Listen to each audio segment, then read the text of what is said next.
Okay, there's not going to be any pictures or videos or uh, EVP recordings or anything of this. I want to talk about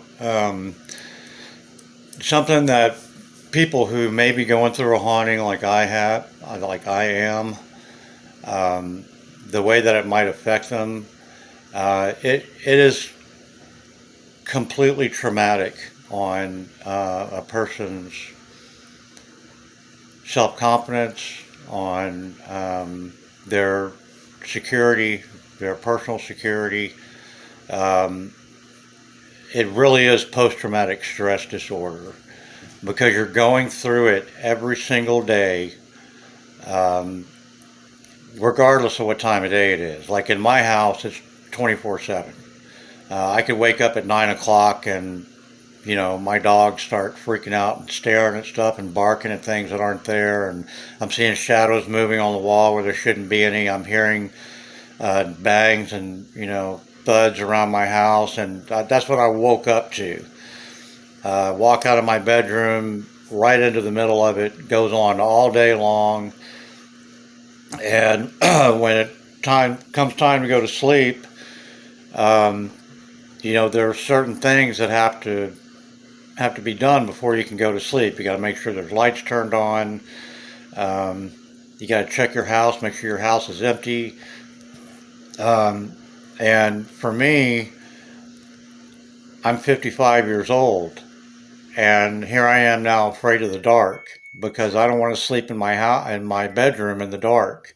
And I love sleeping in the as dark as I can get it. And now I have to have little night lights here or there. Got to have my computer screen on because when you are in a haunted situation like I am, you don't want to wake up into a dark room. Okay, that's bad. That's when things go south really, really quick. So even when my wife was in the house, I wouldn't go back to my bedroom and go to sleep alone. I needed to have, some of the security of another human being in the bed with me. Um, just so if it was a witness, could wake her up and go, look at that. If anything happened to me, I could wake her up and she could witness what was going on.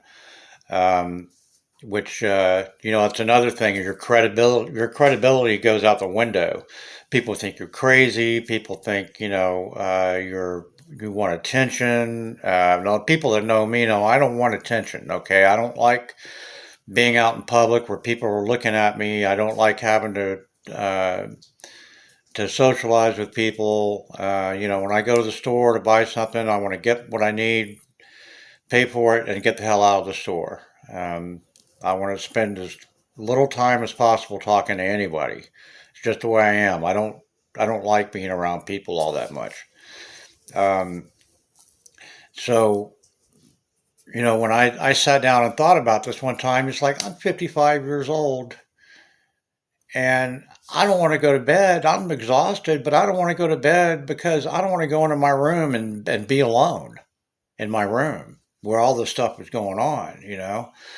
And so after a while, you start like jumping at noises. You know, my dog came into my bedroom last night and the door was kind of closed a little bit. Both my dogs came in, they were playing and they moved the door like this. And it freaked me out and I jumped up and I saw it was my dogs playing. I was like, oh my God. And so stuff like that happens. It's everything that happens startles you. Um, and you're looking for a reason why that happened. So I and my wife was the kind of person where she didn't want to talk about it. I wasn't allowed to talk about it with her. She didn't want to look at my pictures. She didn't want to listen to my recordings. Her uh, strategy was to ignore it. You ignore it, it'll go away. And I've told you over and over in these videos that will not go. It will not go away if you ignore it. It'll just get worse. They want you to acknowledge them, and if you don't, then they're going to take it up a notch and another notch and another notch until you do acknowledge them. So ignoring it doesn't work. The first time I tried to ignore them, I got scratched. That was the first time I got scratched. So ignoring it doesn't work. Well, then my wife noticed something that I had been telling her was going on. And then suddenly she started telling other people, hey, this is weird. I was almost pulled out of my chair while I was asleep in it and there was nobody there. So then uh, she's talking to me about it. Well, that helped me.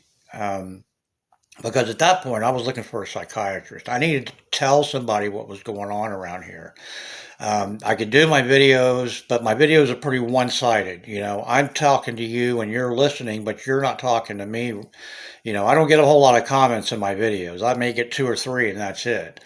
And then when you get on Facebook and try to talk to people about it, they start calling you a liar. They start saying you're crazy. You don't find a lot of support on Facebook. And something else you find on Facebook, and I hate to say this, but it's true, you find a lot of whack doodles that need their medication, okay? And that doesn't help you either. You need to talk to somebody who's going through a real haunting, just like you are, and preferably somebody that held your beliefs before it all started happening. I didn't believe in the paranormal before all this started happening. I thought it was all bullshit. And then it starts happening to me. So I was really looking for a mirror image of myself, someone who didn't believe in the paranormal prior, who is now going through a paranormal situation, um, and has been going through it for over a year and a half, almost 2 years, and feels like they're going out of their mind. That's the kind of person I wanted to talk to, and it's very hard when you get that specific. It's very hard to find people like that online. They're either fit one criteria or they won't fit the other, or they don't fit any and they're just out of their mind crazy.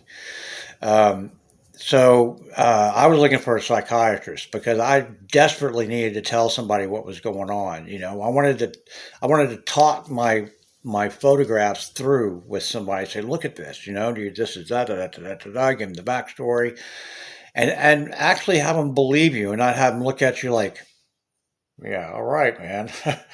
You know what I mean? I mean, that's embarrassing. It's humiliating, and it just makes it worse. So now you're walking around your house going, nobody believes me. They think I'm crazy. I'm jumping at everything. I'm shaking all the time. I'm terrified to be in my own home. That is a really bad situation to be in. That's when people start acting out.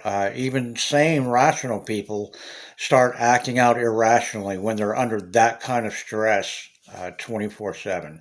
So if you're in this situation, the same kind of situation I'm in, and you need somebody to talk to, definitely don't feel bad about going to a psychiatrist, a psychologist, a therapist, whatever you want to call it. If it helps you, good, because at that point you need to do whatever is going to help you and make you feel better. I'll talk to you later.